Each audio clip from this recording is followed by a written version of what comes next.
In the darkest chapter of German history, during a time when incited mobs threw stones into the windows of innocent shop owners and women and children were cruelly humiliated in the open, Dietrich Bonhoeffer, a young pastor, began to speak publicly against the atrocities that the regime had produced.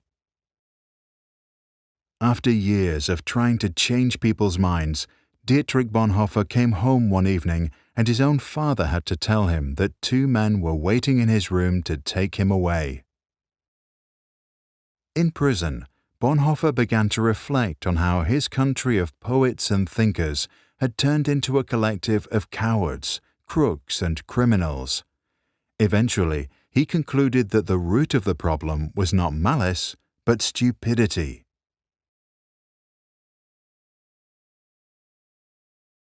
In his famous Letters from Prison, Bonhoeffer argued that stupidity is a more dangerous enemy of the good than malice, because while one may protest against evil, it can be exposed and prevented by the use of force.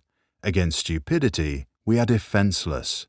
Neither protests nor the use of force accomplish anything here. Reasons fall on deaf ears.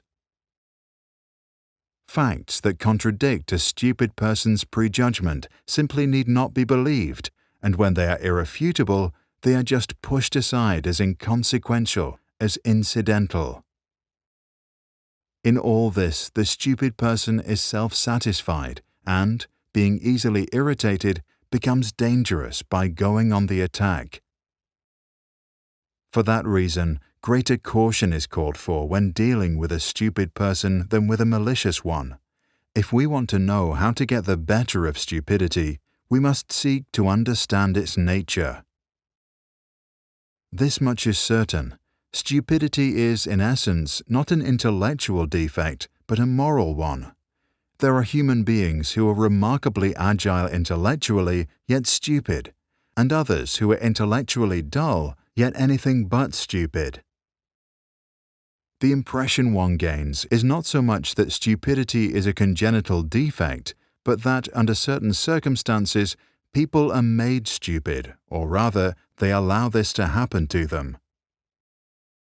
People who live in solitude manifest this defect less frequently than individuals in groups, and so it would seem that stupidity is perhaps less a psychological than a sociological problem. It becomes apparent that every strong upsurge of power, be it of a political or religious nature, infects a large part of humankind with stupidity, almost as if this is a sociological psychological law where the power of the one needs the stupidity of the other. The process at work here is not that particular human capacities such as intellect suddenly fail.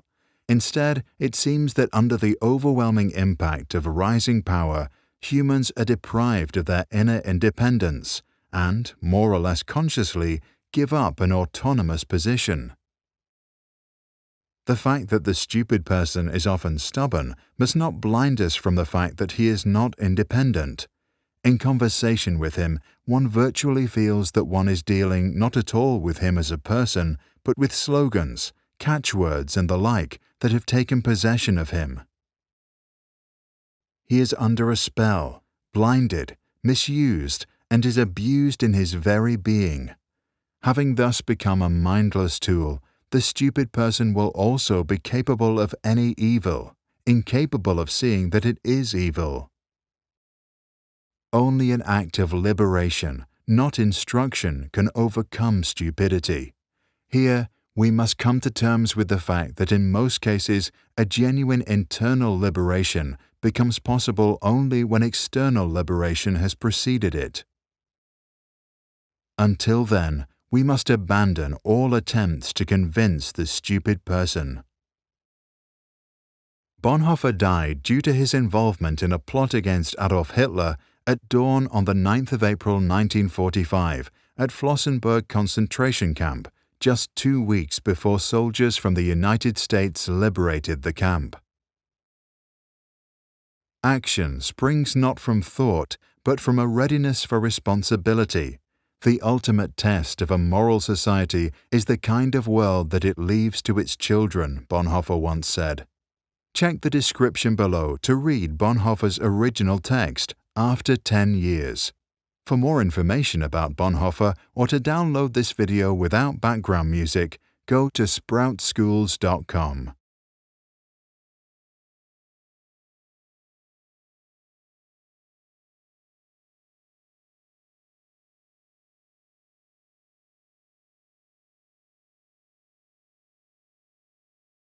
This and all other Sprouts videos are licensed under Creative Commons. That means teachers from all around the world can use them in classrooms, online courses, or to start projects. And today, thousands already do. To learn how it works and download this video without ads or background music, check out our website or read the description below. If you want to support our mission and help change education, visit our Patreon. That's patreon.com/sprouts.